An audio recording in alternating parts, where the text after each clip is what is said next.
جب سرکار دنیا میں تشریف لائے تو سرکار کو مارنے کی سازشیں کی گئیں، حتیٰ کہ سرکار کے والد کو بھی شہید کرنے کی کوشش کی گئی، اور عیسائیوں کے درمیان یہ مشورہ طے پایا کہ ہم لوگ ایسا کرتے ہیں کہ جو نبی آخر الزماں آنے والے ہیں، جن کا تذکرہ انجیل میں ہے، جن کا تذکرہ زبور میں ہے، جن کا تذکرہ توریت میں ہے، اس نبی آخر الزماں کو شہید کر دیا جائے۔ اور یہ ناپاک سازش ان کے درمیان طے پائی کہ جاؤ، جو ان کے والد مکے میں رہ رہے ہیں جن کا نام عبداللہ ہے، چونکہ سرکار علیہ السلام کی ایک ایک نشانی بیان ہو چکی تھی، اللہ اکبر، تو ایک ظالم آتا ہے اور کہتا ہے کہ میں انہیں شہید کروں گا، یہ انعام و اکرام مجھے دے دیا جائے۔ اللہ اکبر۔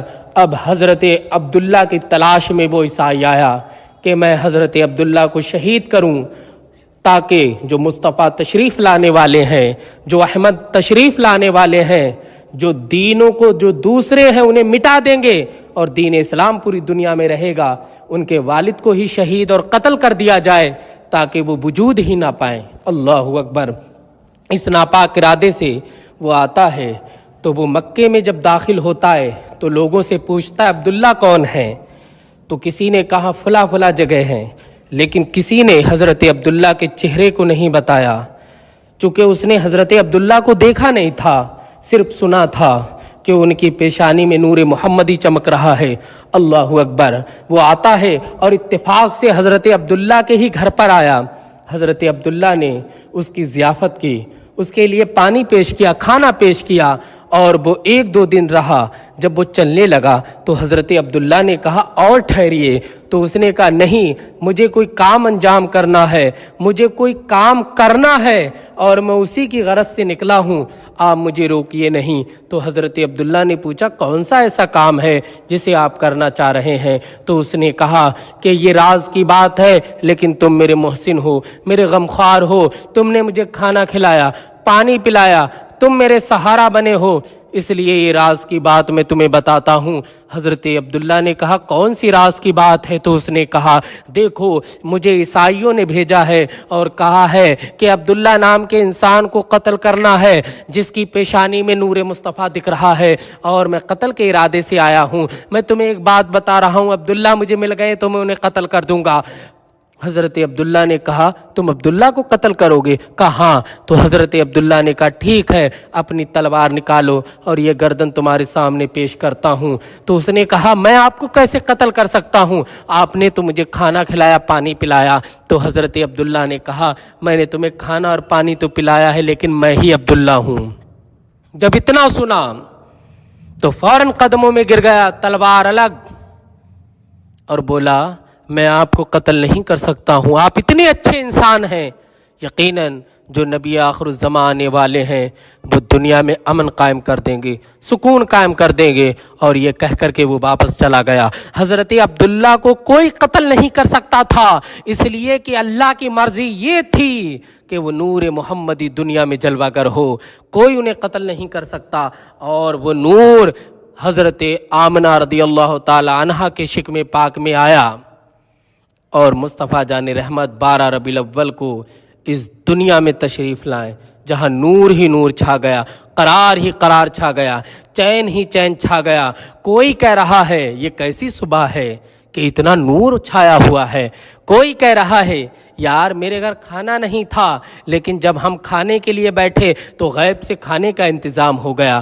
کوئی کہہ رہا ہے یار میں کئی دن سے بیمار تھا، مگر یہ رات کیسی سہانی رات ہے کہ اس رات کی برکت سے مجھے شفا ہو گئی۔ ساری طرف خوشیاں ہی خوشیاں ہیں، جدھر نگاہ اٹھاؤ رحمت کی بارش ہو رہی ہے، جدھر دیکھو قرار ہی قرار ہے۔ اتنے میں ایک شخص آتا اور کہتا ہے لوگو سنو، میں نے ایک ایسا منظر دیکھا ہے کہ میری نگاہیں حیرت میں ہیں، اس سے بڑا منظر میں نے نہیں دیکھا۔ تو لوگوں نے کہا کون سا منظر دیکھا؟ تو اس نے کہا میں نے حضرت عبد المطلب کو آتے ہوئے دیکھا خانہ کعبہ کی طرف، اور میں نے دیکھا کہ جو عبد المطلب خانہ کعبہ کی طرف بڑھتے جا رہے ہیں تو خانہ کعبہ عبد المطلب کی طرف بڑھتا جا رہا. حضرت عبد المطلب کے پاس ایک بچہ ہے, میں نے دیکھا کہ خانہ کعبہ بچے کو سجدہ کر رہا ہے. یہی وجہ ہے کہ مصطفیٰ جان رحمت کی آمد پر خانہ کعبہ نے بھی سجدہ کیا ہے. اللہ اکبر. یہ دنیا کو رب نے بتا دیا کہ میرا محبوب وہ ہے کہ جس کی شان کوئی دنیا میں بیان نہیں کر سکتا, اس کی شان کما حق ہو اللہ پاک ہی بیان کرتا ہے. اللہ فرماتا ہے اے محبوب تیرے نورانی چہرے کی قسم والضحیٰ, تیری زلف عنبری کی قسم واللیل, تیرے شہر کی قسم, تیری ایک ایک ادا کی قسم اللہ پاک کھا رہا ہے. یہ مصطفیٰ جان رحمت کی شان ہے. حاجیو آؤ شہنشاہ کا روزہ دیکھو, کعبہ تو دیکھ چکے اب کعبے کا بھی کعبہ دیکھو. تو مصطفیٰ جان رحمت دنیا میں آئے ہیں تو دنیا کو قرار ملا, سکون ملا. ورنہ جانتے لوگ اپنی لڑکیوں کو زندہ درگور کیا کرتے تھے. اگر بیٹی پیدا ہو جائے تو نحوست مانی جاتی تھی اور لوگ مشورہ دیتے تھے تیرا گھر برباد ہو جائے گا, یہ جو بچی تیرے گھر جنم لی ہے نا یہ ڈائن ہے, یہ تجھے کھا جائے گی, اس سے پہلے تو اسے جان سے مار دے, قتل کر دے. اور ظالم باپ اس معاشرے میں اس مظلوم بیٹی کو قتل کرنے کو فخر سمجھتا تھا کہ میں نے بہت بڑا کام کر دیا, اور وہ تڑپتی رہتی, سسکتی رہتی, روتی رہتی, فریادیں کرتی, آہ کرتی, مگر ظالم باپ کو اس پہ ترس نہیں آتا, اسے زندہ زمین میں دفن کر دیا جاتا تھا. یہ آمد مصطفیٰ سے پہلے تھا اور اس پر فخر بھی کرتا, ہاں میں نے اپنی بیٹی کو درگور کیا, اسے زندہ میں نے مارا, زندہ زمین میں کر دیا. سوچیے کیسا ظالم معاشرہ تھا, یہ کیسا اندھیرا تھا. لیکن مصطفیٰ جان رحمت آئے, آپ نے فرمایا کوئی اپنی بیٹی کو زندہ درگور نہیں کرے گا. اگر کسی کی ایک بیٹی ہے, اس نے اچھی پرورش کی اور اس کی شادی کر دی, اس پہ جنت واجب ہے. یہ مقام ملا بیٹیوں کو کہ بیٹی جب ماں بن جاتی ہے اس کے قدم کے نیچے جنت ہے. بھائیوں کے گھر میں رہتی ہے تو بھائیوں کی عزت ہے. یہ مقام مصطفیٰ جان رحمت نے بیٹیوں کو عطا کیا, عورتوں کو عطا کیا.